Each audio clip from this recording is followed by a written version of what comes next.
Rising up from just a couple of scraggly trees. That's about $24. And a bottle of whiskey.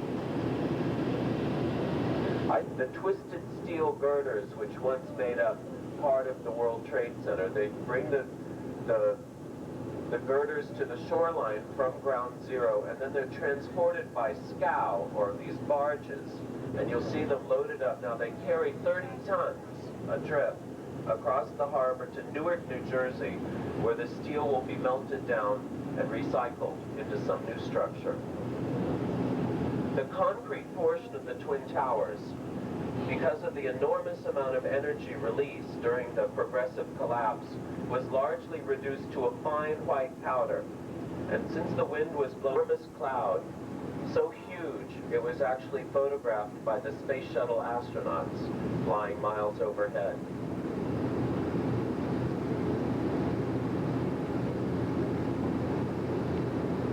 So now we're coming up on Wall Street. If you look just up the rose sandstone spire of Trinity Church, and when you see it, it's amazing to contemplate. This was not only the tallest building in New York, but the tallest man-made structure in all of North America in 1698. The church, built largely with the funding of a neighbor of the church named William Kidd, who lived in nearby Hanover Square, until 1701, when he was hanged in London for piracy. The infamous Captain Kidd. Here it comes. There you see it. Trinity Church, as you see, 2 blocks from ground zero, undamaged. Just a thick coating of dust. It was cleaned out inside and out and opened for services 2 weeks ago today. Well, of tales of pirates and the slating the structure, we're about to pass under. Number 5 of the all-time architectural wonders of the world, the Brooklyn Bridge. 1883. Built 20 years before the popular use of automobiles, the Brooklyn Bridge was built for foot traffic, horses, and wagons. So now on our starboard side, we have the borough of Brooklyn, this part of Brooklyn known as Brooklyn. An early measurement when a passing barge went by and crushed his foot. Before penicillin, gangrene to complete the job, and he was diving. Notice on the Manhattan Tower, this is actually in the East River. It goes 85 feet down to the grave, incidentally, can be found at the small cemetery at Trinity Church. And now we're about to go under the big blue bridge. This is the Manhattan Bridge.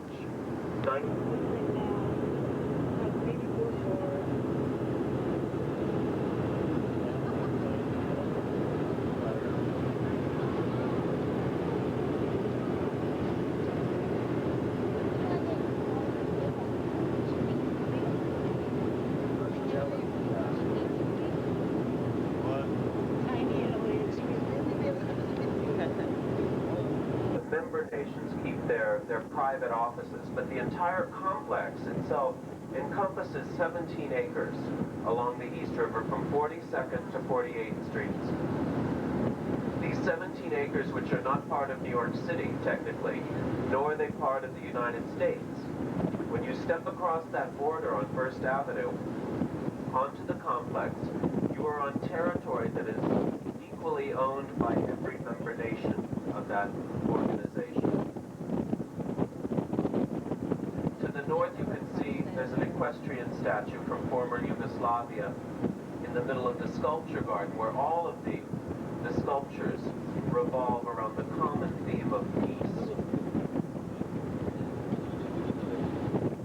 To the left of the Secretariat building, the much smaller building with the white marble eastern wall, is the Library of the United Nations, the Dag Hammarskjöld Memorial Library, named for the Scandinavian diplomat Dag Hammarskjöld.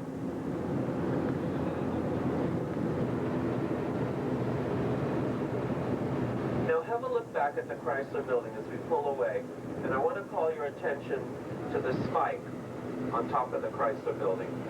Just that much. Just the point. 20 35 tons of stainless steel. The reason being, quite simply, William Ben Allen, the I got video. Since we have it, I'm going to put it on the road.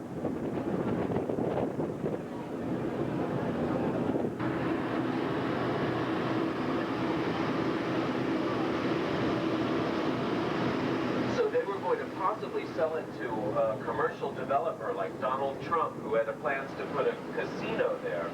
But after the attack on September 11th, for a period of time, there were over 4,000 National Guard troops quartered on Governor's Island, which thwarted that plan. And we actually do have one member of the Army National Guard down below. I just met very briefly. I don't know whether he wants to identify himself, but look off in the distance beyond Governor's Island. You'll see the huge suspension bridge, which is actually the gateway to the Atlantic Ocean. The Verrazano Narrows Bridge, named for Giovanni da Verrazzano, the Florentine explorer who first navigated the waters of New York Harbor in 1526 under orders of the French King Francois Ier. On the left side of the bridge, the tower was actually designed by Bartholdi's compatriot Gustav Eiffel, who went on 2 years later to design the famous Eiffel Tower in Paris, France. Bartholdi entitled his creation La Liberté qui éclaire le monde, liberty enlightening the world, hence the torch. In her right hand, she holds aloft her torch of democracy, facing east, which is symbolic because in the 19th century, east was where the non-democratic leaders held forth, living in Battery Park at Castle Clinton, a facility which was just ill-equipped to handle these crowds, many of whom had become sick during the crossing. And so you'll notice that Ellis Island is divided in two by a channel.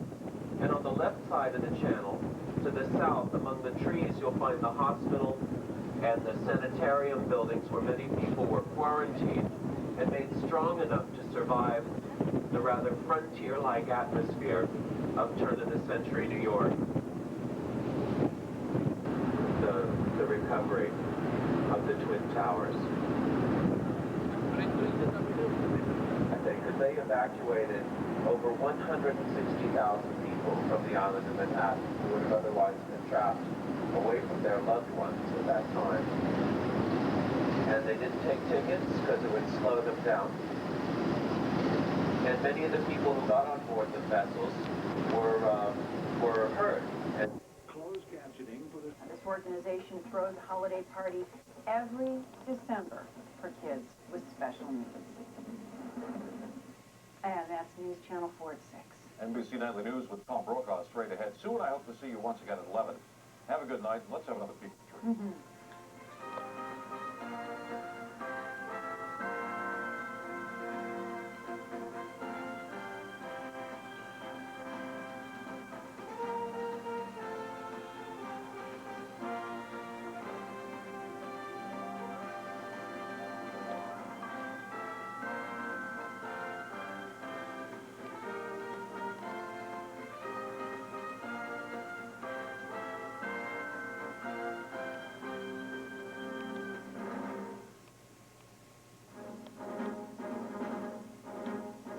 Friendly fire.